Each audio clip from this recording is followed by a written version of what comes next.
오늘은 원래 절기상으로 오면 어린이 주일입니다. 그래서 어린이 주일 설교를 해야 하나 제가 좀 고민을 했습니다. 사실은 여러분이 아시는 것처럼 저는 철저하게 본문 중심의 설교를 지금까지 해왔던 사람입니다. 그 이유는 저도 사람인지라 주제별 설교를 하다 보면 그때 상황에 따라서 감정이 개입될 수 있고 성경을 내 필요에 따라서 갖다가 전할 수 있다라는 생각 때문에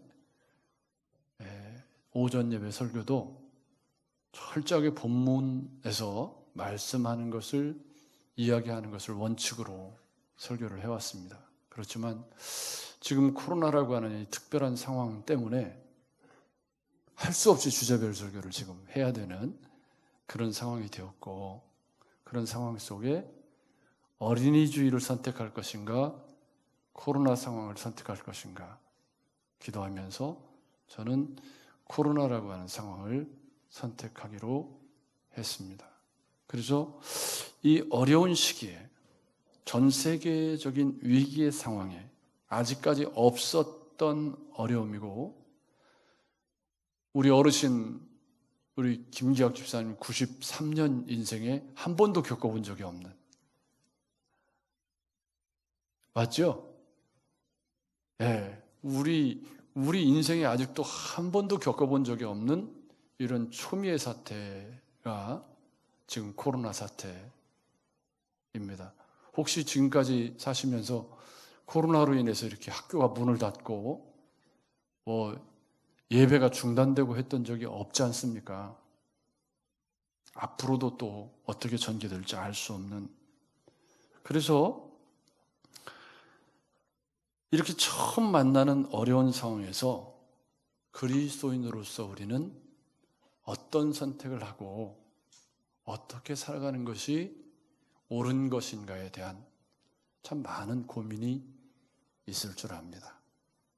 오늘 말씀은 그런 어려움 가운데 우리가 어떤 선택을 하는 것이 옳은 것인가에 대한 성경의 이야기를 함께 살펴보면서 인물들, 특히 그 어려움을 감싸고 인과관계를 맺어가는 인물들을 찾아보시면서 나는 이 사람들 가운데 어디쯤에 속해 있을까 한번 고민해 보시는 아침이 되었으면 좋겠습니다. 그런데 원래 이 설교는 다윗 본인의 이야기는 빼고 다윗 주변에 어려움을 주고 기쁨을 주는 사람들로 설교 준비를 다 끝냈습니다. 그런데 오늘 주일 묵상 본문이 시편 3편입니다. 이런 걸 하나님의 은혜라고 말해야 하는데, 오늘 본문 시편 3편의 부제가 뭐냐면 다윗이 압살롬을 피해 도망갈 때 지었던 시라는 거예요.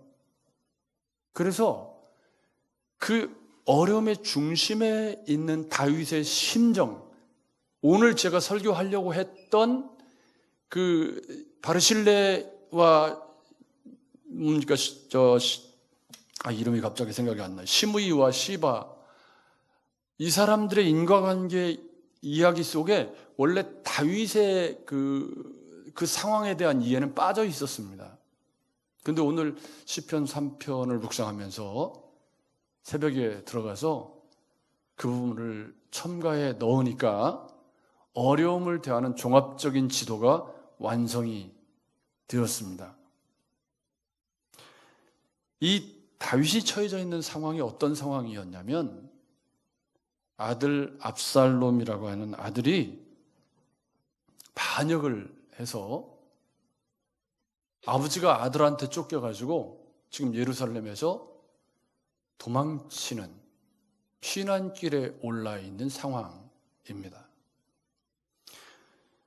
이 이야기의 씨앗은 다윗의 큰아들 장자였던 암논이라는 아들이 있었습니다. 근데 이 아들이 참 이 정략 결혼을 다윗이 많이 하다 보니까 베라벨 자식들이 다 태어났는데, 그 중에 이 암논이라는 자식은 압살롬의 누이였던 다말이라는 그 이복 여동생이죠. 이복 동생이 있었는데 아마 이뻤던가 봐요. 그런데 이뻐도 이복 동생이잖아요. 그럼 이복 동생이면 아무리 이뻐도 여자를 볼 수 있나요? 뭐 다 마스크를 지금 이제 패션 마스크를 좀 쓰던가 해야지. 이게 검은 거 아니면 하얀 거라 이게 참 패션 마스크를 좀 여기다가 그려놓은 저한테 집사람이 선물해준 어떤 마스크에는 메롱이 있어요. 여기 이렇게 마스크를 쓰면 여기에 메롱이 나. 그거 쓰고 천변에 나가면 볼만합니다.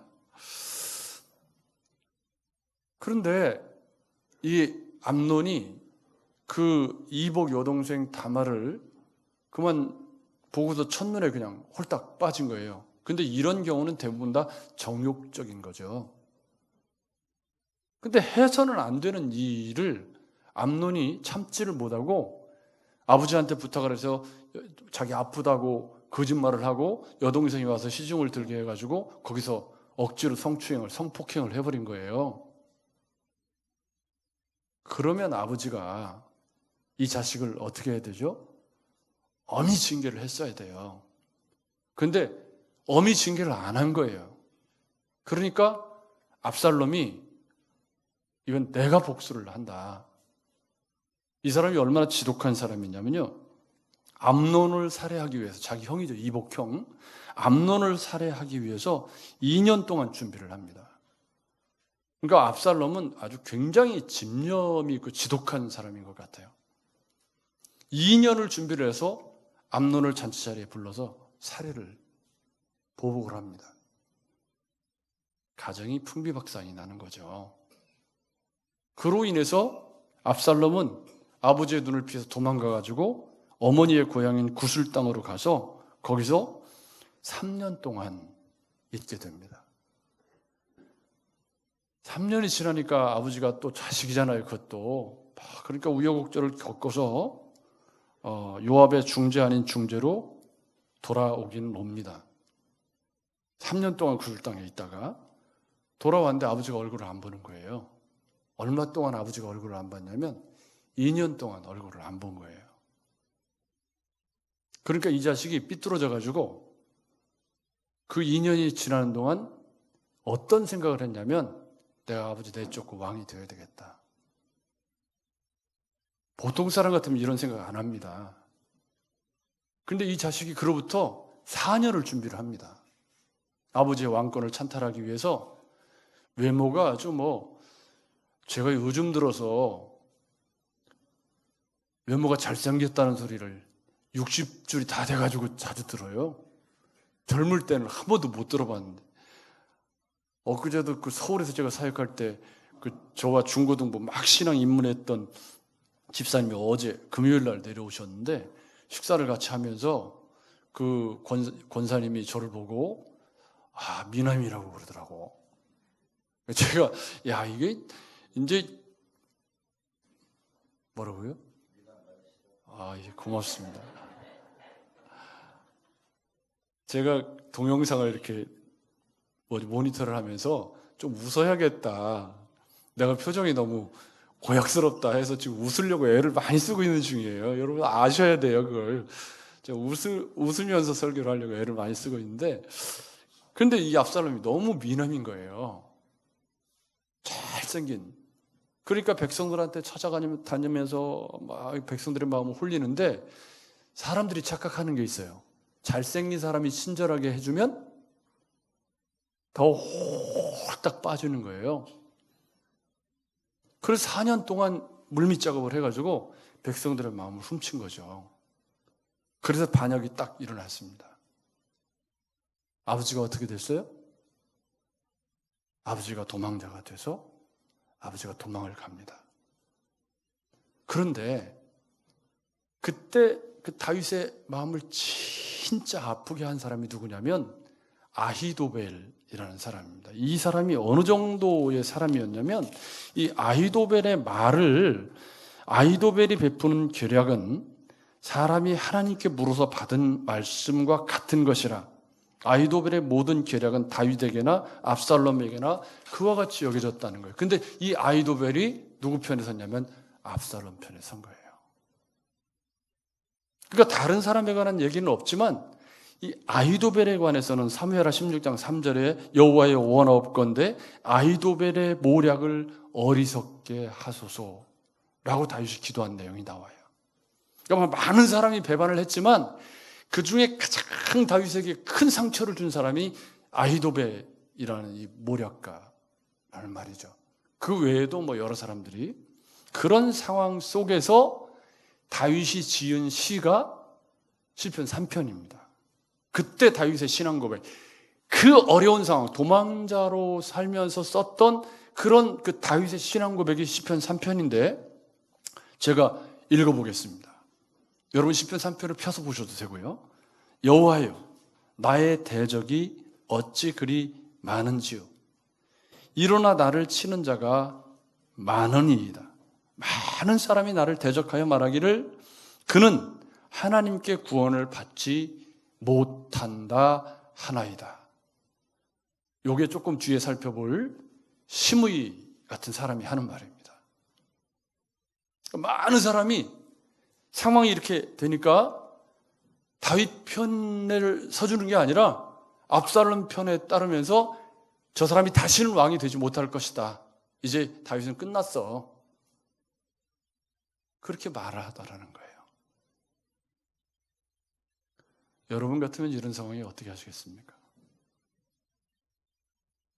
자식이 반역을 하고 자기가 믿었던 수십 년 전쟁을 하면서 사선을 넘었던 그런 동지들이 압살롬 편에 서서 그 제일 중요한 책사 역할을 했던 아히도벨 같은 사람이 압살롬과 손을 잡아서 자기를 배반했다라고 할 때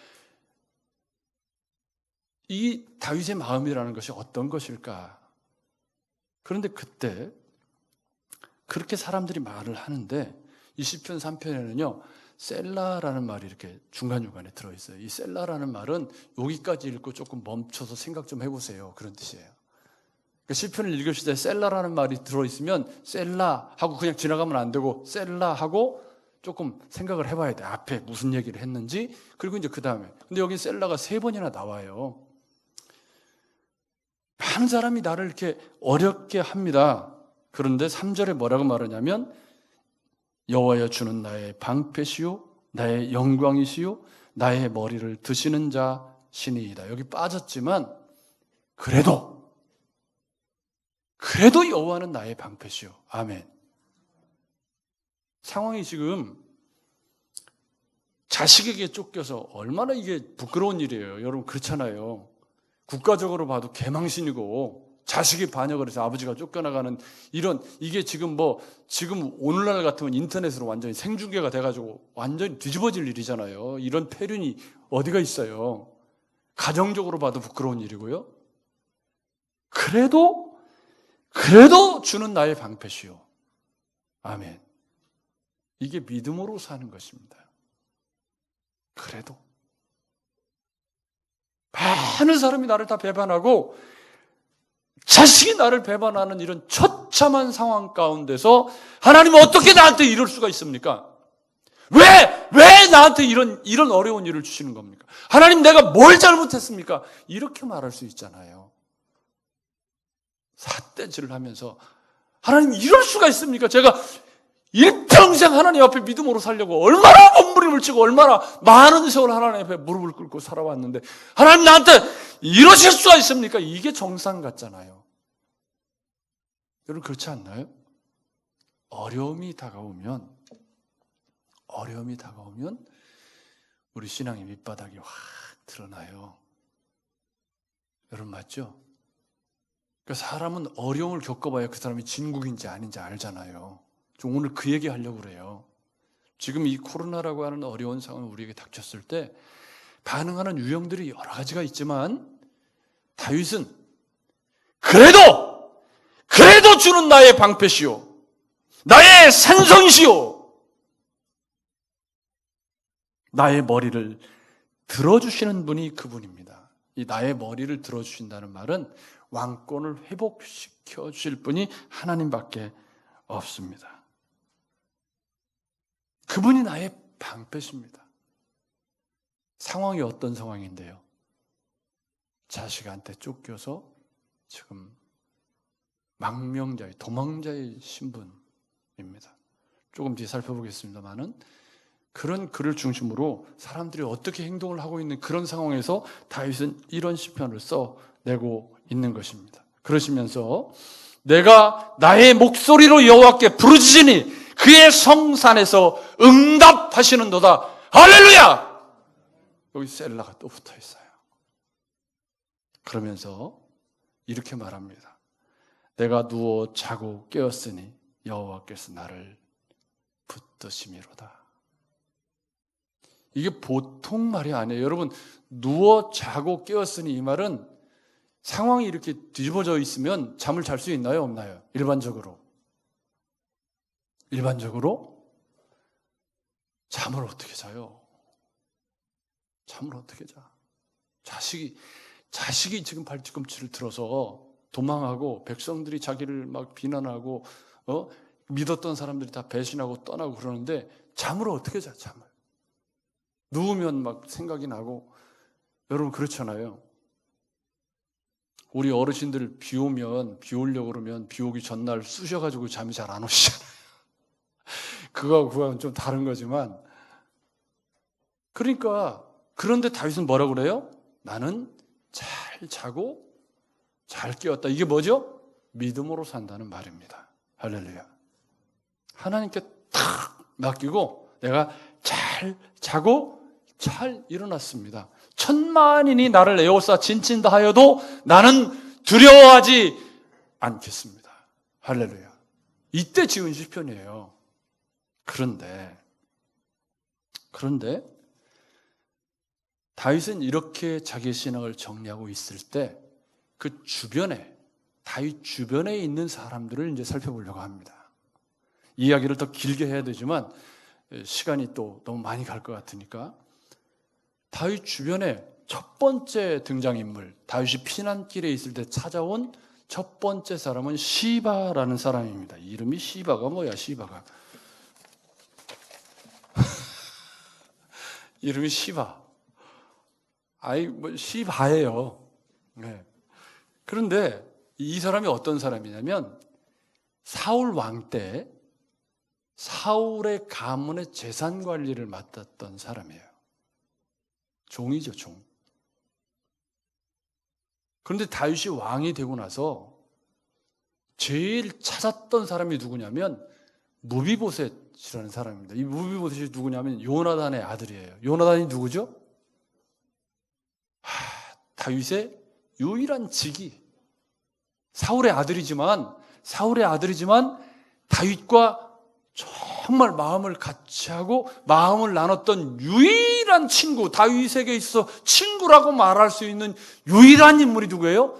요나단이잖아요. 그 다윗과 요나단, 그 찬양팀도 있잖아요. 그 다윗과 요나단 할 때 그 요나단이라는 인물은 사울의 아들이지만 다윗에게 있어서는 유일하게 직이라고 말할 수 있는 그런 사람이에요. 그러니까 왕이 되고 자기가 왕권을 회복하고 나서 제일 먼저 찾은 게 요나단의 아들인 무비보셋을 찾았습니다. 근데 이 무비보셋이 전란이 일어나고 막 도망치는 중에 5살 때 유모가 애를 데리고 이렇게 안고 가다 떨겨가지고 두 다리를 다 절게 된 거예요. 두 다리를 저는 사람이 세상 살기가 얼마나 어렵습니까? 여러분 어렵죠. 그래서 다윗이 그 무비보셋을 찾아다가 자기가 왕이 되고 나서 제일 먼저 무비보셋을 왕의 진미를 먹게 하고 땅을 회복시켜줘서 그 땅 회복된 사울의 땅을 누구한테 관리를 맡겼냐면 시바한테 맡긴 거예요. 이런 시바 같은 놈. 그런데 왕이 이제 피난길에 이렇게 올랐습니다. 그러면 제일 보고 싶은 사람이 어려울 때 내가 은혜 베풀었던 사람이잖아요. 근데 시바가 찾아온 거예요. 시바가 찾아와서 막 뭘 잔뜩 가지고 왔어요. 어, 먹을 거, 뭐 마실 거, 뭐 이렇게 잔뜩 싸가지고 와가지고 뭐라고 얘기를 하냐면 떡 200개, 안장을 지은 두 낙이, 그다음에 건포도 100송이, 여름 과일 100개, 포도도 한 가죽 부대를 싣고 다윗을 맞으러 나왔습니다. 그런데 보자마자 다윗이 묻는 말이 무비보셋, 내 주인의 아들 어딨냐? 그러면 시바가 지금 뭘 해야 되냐면 올 때 누구를 데리고 와야 되죠? 무비보셋을 데리고 와야 돼. 이게 좋은 종이면, 그래서 저는 이 시바를 실용적인 기회주의자, 실속형 기회주의자, 어려울 때 자기 실속을 챙기려고 하는 기회주의자. 이 사람들도 다 하나님 나라 백성으로 그 테두리 안에 들어있는 사람들이죠. 근데 예수를 믿는데 어려운 일이 생기면 무비보셋을 안 데리고 와가지고 자기가 데리고 와야 돼요. 원래는 데리고 와야 되는데 안 데리고 오고 와서 하는 말이, 예루살렘에 무비보셋이 있는데 그가 말하기를 이스라엘 족속이 오늘 내 아버지의 나라를 내게 돌리리라 라고 말했다고 쌩 거짓말을 한 거예요. 이 시바 같은 놈이죠. 아주. 그렇게 거짓말을 하니까 망명길에 있는 다윗에게 있어서 이 시바의 이런 위로가 가슴에 훅 들어온 거예요. 그리고 누구에 대한 섭섭함이 커진 거죠? 무비보셋에 대한 섭섭함이 확 커진 거예요. 나중에 무비보셋과 대면을 해가지고 사실이 밝혀졌어도 다윗은 끝내 기업을 나누라는 명령을 철회하지 않고 무비보셋을 완전히 용서해주지 않아요. 그러면 이 실용적 기회주의자인 시바가 잘못한 건 뭐죠? 무비보셋을 원래는 자기가 데리고 와야 돼요. 같이. 지가 주인이 아니잖아요. 그러면 누가 와야 되죠? 무비보셋이 와야 돼. 그러면 이런 거 떡 200개 이런 거 갖고 올 때 누가 와야 돼요? 무비보셋이 같이 와야 돼. 근데 안 데리고 왔어요. 안 데리고 와서 모함을 한 거예요. 다윗 같은 사람도 상황이 어려우니까 이 시바의 말을 쏙 믿은 거죠. 그래서 무비보셋은 나중에 사실 여부가 밝혀졌어도, 그러니까 무비보셋이 그때 뭐라고 말하냐면, 나 이 땅 이런 거 필요 없습니다. 나 이런 거 안 가져도 돼요. 나 그런 적이 없다고 내 결박을 믿어달라고 해도 다윗이 그거 다 못 받아들입니다. 여러분, 시바 같은 실용주의적 기회주의자가 판치는 그런 사회는 모함과 모략과 이간질이 끊이지 않아요. 어려울 때를 빌미로 삼아서 제 이익을 챙기려고 하는 시바 같은 기회주의자가 되어서는 안 될 것입니다. 또 다른 사람, 미련한 기회주의자 시므이가 있습니다. 이 시므이는 사울의 친척이에요. 그런데 다윗이 이제 피난을 간다는 얘기를 듣고 사무엘하 16장 5절부터 8절에 보면 다윗 왕이 바후림의 이름에 거기서 사울의 친족 한 사람이 나오니 게라의 아들이요 이름은 시므이라. 그가 나오면서 계속하여 저주하고 또 다윗과 다윗 왕의 모든 신하들을 향하여 돌을 던지니 그때의 모든 백성과 용사들은 다 왕 좌우에 있었더라. 시므이가 저주하는 가운데 이와 같이 말하니라. 피를 흘린 자여, 사악한 자여, 가거라 가거라. 사울 족속의 모든 피를 여호와께서 내게로 돌리셨도다. 그를 이어서 내가 왕이 되었으나 여호와께서 나라를 내 아들 압살롬의 손에 넘기셨도다. 보라, 너는 피를 흘린 자이므로 화를 자초하였느니라 하는지라. 독한 저주를 퍼부었습니다. 이 사람이 조금이라도 객관적인 역사관을 가진 사람이라면 사울이 어떤 사람인지, 그리고 그 사울에 대해서 다윗이 어떻게 대했는지를 우리는 알고 있어요. 여러분 알고 계시죠? 사울이 나쁜 사람이라는 거 우리가 다 알아요. 우리는 알아. 그런데 시므이는 몰라요. 미련한 기회주의자들은 객관적인 진실을 볼 줄 모르고 제 편한 대로 해석하는 경향이 있어요. 이거는 누구도 이길 수가 없습니다. 여러분 강단에 서 있는 제 얼굴을 보고 예? 제가 좀 얼굴이 까무잡잡한데 감사하게도 저 화면에 나갈 때는 뽀얗게 나갑니다. 조명이 있어가지고. 그런데 제 얼굴을 보고 목사님 병색이 완연하네요. 그렇게 보인다는데 어떡하냐고요. 누가 잘못된 거죠? 저는 엄청 건강해요 지금. 담이 좀 들려서 불편한 건 있지만 그래도 지금 엄청 건강한데 보는 사람이 그렇게 생겼대요. 어떻게 하냐고 그걸. 여러분 제가 여기서 보고 신권사님 오늘 겁나 이쁘시네요. 삐딱한 말하면 상처받으니까. 보는 사람의 눈이 그렇게 되면, 그러니까 지금 객관적인 역사는 어떤 거냐면, 객관적인 역사는 시므이가 이렇게 와서 말하면 돼요, 안 돼요? 안 되는 겁니다. 왜? 사울에 대해서 다윗은 할 도리를 다 했어요. 하나도 안 맞는 말이에요. 시므이의 말이 하나도 안 맞는 말입니다. 하나도 안 맞는 말인데 내가 그렇다는데 어떡하냐고요. 그래서 이 미련한 기회주의자가 하나도 안 맞는 말을 지금 피난길에 올라서 그러지 않아도 가슴이 찢어져 있는 그런 다윗에게 비루한 자여 피 흘린 자여 우리 사울의 왕위를 네가 찬탈하더니 꼬라지 참 좋다. 아들이 왕이 찬탈을 잘 됐네. 이러면서 저주를 퍼붓는, 돌을 던지는 미련한 기회주의자. 여러분, 지난주에 책을 한 권 읽은 사람이 제일 위험하다. 굉장히 저는 의미심장한 말이라고 생각합니다. 배우는 것이 왜 중요하냐면 넓은 시각으로 사람을 볼 수 있고 객관적으로 사람들을 이해할 수 있다는 것입니다. 그런데 내가 본 것이 전부인, 내가 본 천국, 이것도 문제고, 내가 본 것이 전부인 사람은 다른 사람의 말을 듣지 않습니다. 시므이의 문제는 뭐냐면 객관적인 역사관, 객관적으로 상황을 바라보는 그런 안목을 잃어버린 채로 기회에 다윗이 조금 잘못되는 것 같으니까 찾아와서 해치크려버린 거예요. 돌 던지고. 그런데 얼마 안 가서 다윗이 복권이 됐어요. 다윗이 돌아옵니다. 예루살렘으로. 시므이가 어떻게 했을까요?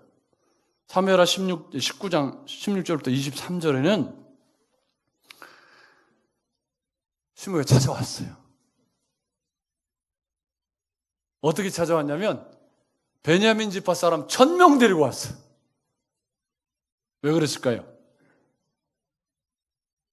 혼자 오면 죽을 것 같으니까. 이럴 줄 몰랐지. 시바도 찾아, 시바도. 뒤가 구린 사람들은요, 거짓말을 한 게 있으니까 시바가 또 찾아온 거예요. 이런 시바 같은, 이게 좀 느낌이 그만해야 되겠네요. 그러니까 이게 뒤가 구린 기회주의자들은 상황이 이렇게 될 줄 몰랐죠. 근데 상황이 뒤바뀌니까 찾아온 겁니다. 아들 15과 종 20명과 함께 요단강을 밟고 건너 왕 앞으로 나왔습니다. 피난길에서 저주했던 시므이를 아비새가 여호와의 기름 부으신 자를 저주하였으니 그로 말미암아 죽어야 마땅하지 않겠습니까? 아비새가 판결을 내렸습니다. 다윗이 용서해 주었습니다. 무소불위의 권력을 가진 것 같지만 지도자가 된다는 건 그런 사람들 다 쳐내면 나라가 되나요? 안 되나요? 안 되는 거죠. 목회도 그래요. 목회도. 마음에 드는 사람, 마음에 안 드는 사람 다 쳐내고 그렇게 할 수 있나요? 그럴 수 없죠. 어떤 분이 교회를 옮기겠다고 저한테 막 받아달라고 그러세요. 그래서 제가 교회는 오는 사람 막을 수 없고 가는 사람 잡을 수 없는 곳입니다. 그렇지만 사람 사는 도리가 있지 않습니까? 서로 지켜야 될 룰이 있는 거 아닙니까? 이제 그분이 제가 잘 아는 교회 다니시는 분이라서 그런 얘기를 나눈 적이 있습니다. 실용주의적인 기회주의자나 미련한 기회주의자나 둘 다 잘못 사는 사람들이죠. 여러분, 어려울 때 기회주의자처럼 살지 마셔야 합니다. 적어도 예수 믿는 우리는 신실하고 변함없고 진중하게 살아야 합니다. 경솔하게 저주하고 경솔하게 판단하고 경솔하게 말하고 그것을 기회로 삼아서 내 반사 이익을 챙기려고 하는 더러운 일을 추구하는 그런 그리스도인이 되어서는 이 코로나라고 하는 어려운 시대에 세상의 빛과 소금이 될 수 없는 것입니다. 여러분 동의하십니까? 우린 잘 살아야 합니다. 여러분이 어려울 때 그 어려운 사람들에게 우리가 세상의 빛과 소금이라는 것을 보여주어야 할 책임이 우리에게 맡겨져 있기 때문입니다. 마지막으로 살펴볼 사람이 바로 오늘 바르실레입니다. 이분이 사무엘하 17장 27절부터 29절에 보면 다윗이 도망갈 때 마하나임에 이르렀을 때 암몬 족속에 속한 랍바 사람 나하스의 아들 소비와 로데발 사람 암미엘의 아들 마하길과 로글림 길르앗 사람 바르실레가 이럽니다. 근데 이분이 그 마하나임에 이르렀을 때 침상과 대야와 질그릇과 이게 앞에 시바가 가져온 거하고 비교를 해보면 얼마나 이분이 꼼꼼하게 피난길에 있는 왕을 배려하고 있는지를 알 수가 있습니다. 여러분 피난 가는 사람이 침상이 웬 말입니까? 무슨 말이죠? 바르실레가 생각하기에 왕이 피난길에 잠도 제대로 못 잘 것 같고 너무 힘들 것 같으니까 잠이라도 편히 주무시라고 침상과 잘 못 씻을까 봐 대야와 질그릇과 밀과 보리와 밀가루와 볶은 곡식과 콩과 팥과 볶은 녹두와 꿀과 버터와 양과 치즈를 가져다가 다윗과 그의 함께한 백성에게 먹게 하였으니 이는 그들 생각에 백성이 들에서 시장하고 곤하고 목마르겠다 함이더라. 여러분 그런데요, 지금 누가 득세하고 있죠? 압살롬이 득세하고 있어요. 바르실레는 부자예요. 만약에 압살롬이 이 정보를 입수하고 바르실레에게 세금을 징수하거나 잡아다가 처형을 한다고 해도 할 말이 없는 상황입니다. 그러니까 바르실레가 이렇게 왕에 대한 존경과 사랑을 가지고 이런 많은 물질을 가지고 와서 왕을 공개했다는 소문이 압살롬에게 들릴 것이라고 생각이 될 수밖에 없는 상황이죠. 여러분 맞죠? 만약에 압살롬이 이 사실을 알았다면 압살롬이 바르실레를 어떻게 할까요? 그러니까 여러분 이게 단순하게 해석할 문제가 아닙니다. 바르실레의 이 호의는 시바하고는 완전히 다른 거예요. 시바는 자기 실속을 챙기기 위해서 주인을 모함하고 반사 이익을 얻기 위한 기회주의적인 행동이었지만 바르실레는 지금 그게 아닙니다. 왕을 사랑하고 왕을 존경하고 그 마음이 여기 물품들에 담겨 있어요. 정말 이 사람들이 힘들고 어려울 것을 생각해서 정말 그 사람들에게 필요한 것을 다 챙겨가지고 찾아와서 위로를 해 주는 것입니다. 아무것도 원하는 게 없고 다른 사람 모함한 것이나 그런 게 없습니다. 이렇게 많은 부를 가지고 있는 사람이 자기의 부를 다 잃을 수도 있는데 왕을 존경하고 사랑하는 그런 마음을 가지고 찾아와 준 겁니다. 왕이 복권이 되어 돌아갑니다. 돌아가는 길에 오늘 우리가 읽은 본문입니다. 바르실레를 다시 만났습니다. 왕이 너무 힘들 때 너무 세심하게 챙겨주고 너무 고마워서 함께 갑시다. 우리 제가 예루살렘에 가서 당신을 잘 예우하겠습니다. 무슨 말이죠? 정부에 정계로 진출할 수 있는, 그죠? 네, 정계로 진출할 수 있는 그런 기회가 찾아온 것입니다. 그런데 바르실레가 뭐라고 말합니까? 내 나이가 80입니다. 내가 무슨 뭔 맛을 알고 무슨 그러니 나는 그냥 여기다 태어난 곳에서 이따가 잘 죽게 내버려 두십시오. 요즘에 80 되신 김땡땡이라는 분이 비대위 나오셔가지고 이런 얘기를 하지 말아야 되죠. 어쨌든 바르실레는 노욕에 사로잡히지 않고, 만약에 바르실레가 따라가서 정치판에 들어가가지고 거기서 뭘 했다면 이 이야기는 가치가 없는 이야기가 되고 말았을 겁니다.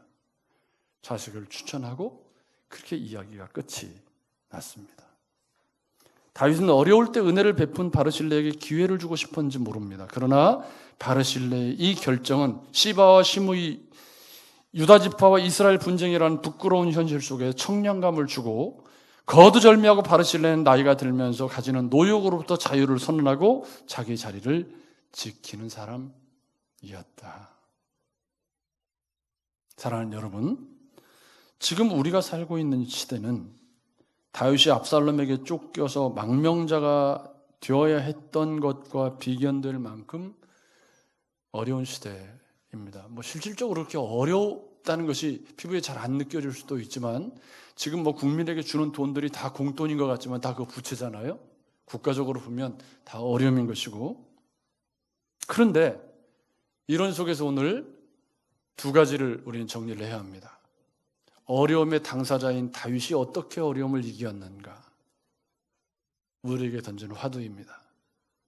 여러분이 이 어려운 시기를 어떻게 이겨나가고 계십니까? 다윗처럼 정말 많은 상황들이 되게 어렵지만 그래도 여호와는 나의 방패입니다. 그래도 내가 사업이 어렵고 삶이 어렵고 건강이 어렵고 온통 어려운 것 천지지만 내 머리를 들게 하실 분은 여호와밖에 없습니다. 다윗의 신앙 고백이었습니다. 그리고 하나님이 우리를 부르셔서 세상의 빛과 소금이 되기를 원하셨습니다. 이 어려운 시기에 우리가 무엇으로 세상의 빛과 소금이 될 수 있겠느냐? 바르실레처럼 어려운 사람과 함께 아파하고 어려운 사람들에게 내가 비록 조금 손해를 본다고 할지라도 나누고 베푸는 그리스도인을 세상이 기대하지 않을까요? 여러분, 그런 그리스도인을 세상이 보고 싶어 하지 않겠습니까? 하나님이 우리를 부르신 목적은 내 한 몸 잘 먹고 잘 살라고 나를 부르신 게 아니라 보이지 않는 세상에 하나님을 보여주어야 할 왕 같은 제사장으로 우리를 부르셨지 않습니까?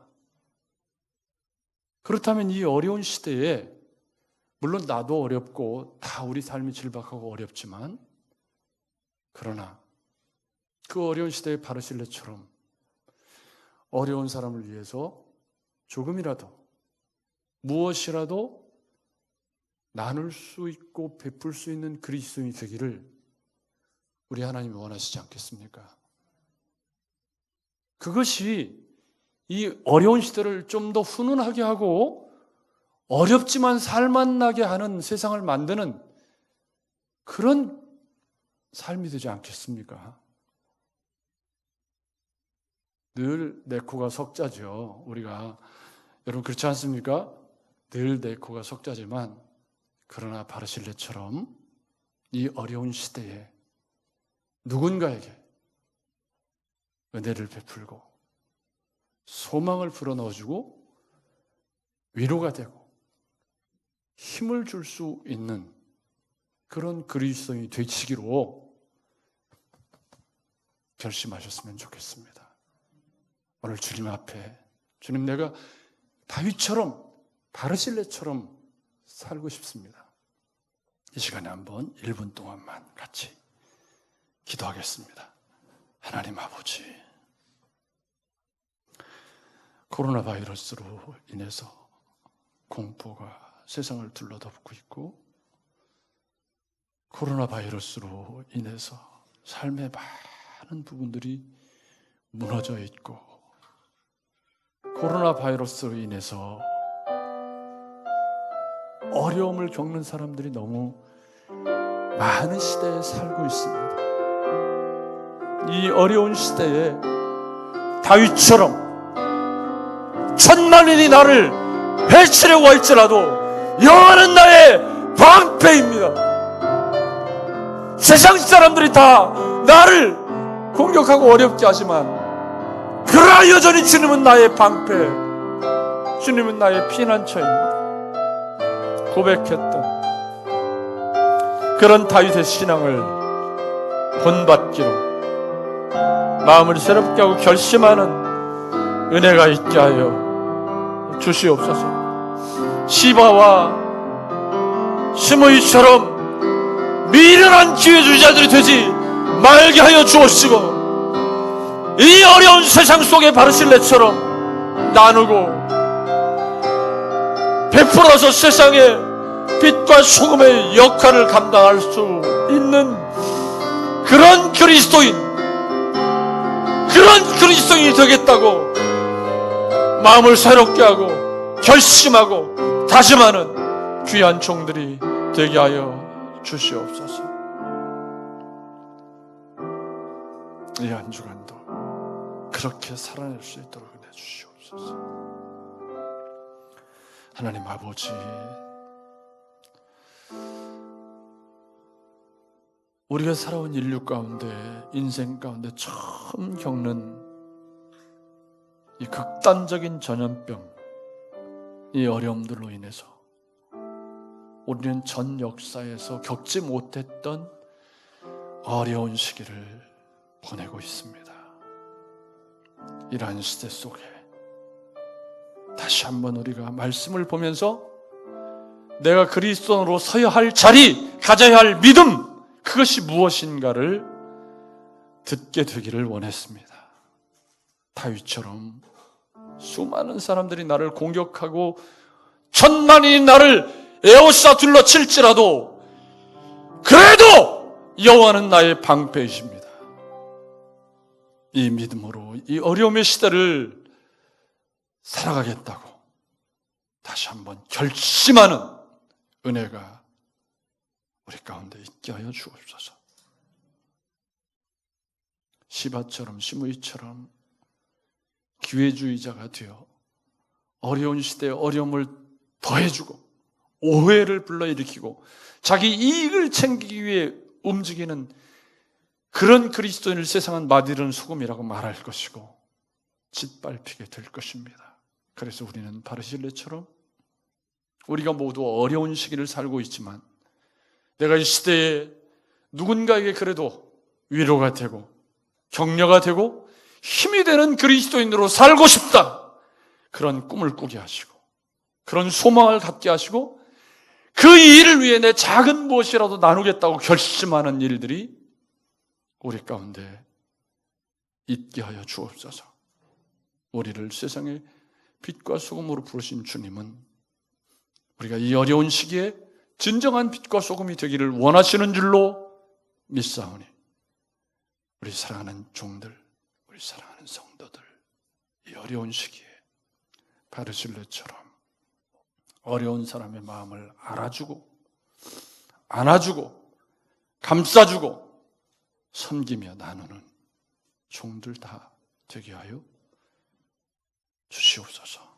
혹 우리 가운데 갑작스럽게 직장이, 삶이 어려워져서 마음이 찢겨진 종들이 있을까 두렵사오나 오늘 다윗의 믿음을 보면서 위로받고 힘을 얻을 수 있도록 용기를 주시기를 간절히 소원하고 우리를 구원하신 예수님의 이름으로 기도했습니다. 아멘. 오늘은 지난주보다 훨씬 많은 분들이 오셔서 참 감사를 드립니다. 재직회를 사실은 당회를 모이고 재직회를 해야 되는데 당회를 이제 그동안 임시당회로 쭉 해와서 오늘은 사실은 이제 지난 날에도 재직회를 못 하고 해서 잠깐 그 재정 상황만 보고를 좀 하고, 그리고 이후에 이제 생활방역 체계로 돌아가게 되었을 때 우리가 예배를 회복하는 시점들을 이제 한번 생각을 해봐야 되겠는데, 일단 예배 후에 잠시 재직회로 모이겠습니다. 어렵지만 잠깐 남아주셨으면 좋겠고요. 마스크 잘 착용하고 이제는 조금 안정이 되셔서 참 감사합니다. 일찍 오셔야 이쪽 자리에 앉고 늦게 오시면 저쪽에 앉게 됩니다. 좀 일찍 오셔서 자리 잡으시면 좋겠고요. 어려운 시기에 누군가에게 도움이 되는 그리스도인으로 살아가시면 좋겠습니다. 오늘도 떡이 있습니다.